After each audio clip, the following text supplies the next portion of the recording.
I think the whole area of future technologies is a fascinating one. A colleague of mine favours the expression that the future is oversold and underimagined, and I think that's very true when it comes to transport. So again, future visions of transport have been pretty much the same for a very long time, and it's easy to, I think, to be seduced by the technological fix.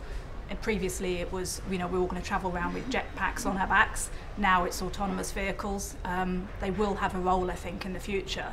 But I actually think what's more important is getting back to basics, getting back to fundamentals. And I think the future of urban mobility actually lies on the end of our legs in terms of our feet. The future technologies which will genuinely change our cities are the ones with a minimum disruption. They're the ones that allow personal social mobility to be improved.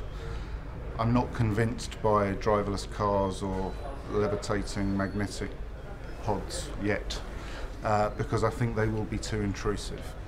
What I find really interesting is why the signalling is such an important part of a railway project, and why we have such trouble getting a lot of trains through when Google are developing driverless cars.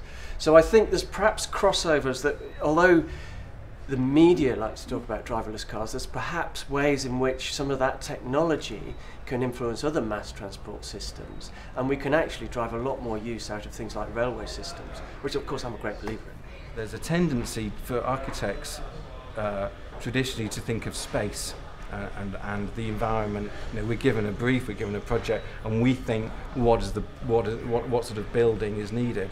And I think in the future we're going to need to stop thinking about space. Even architects, we're going to have to think about programme and what the city needs and what people are doing in the city or whatever they're doing, and what is appropriate to serve that need. No, I think architects are they're at absolute zenith when they're working with other disciplines. I think if they try and work in isolation, it's very problematic for them to deal with changes in technology that we're now experiencing.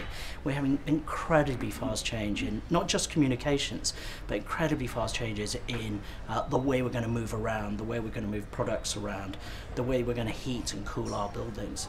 And I think if architects want to be at the centre of that new thinking, they've got to work and embrace lots of other disciplines.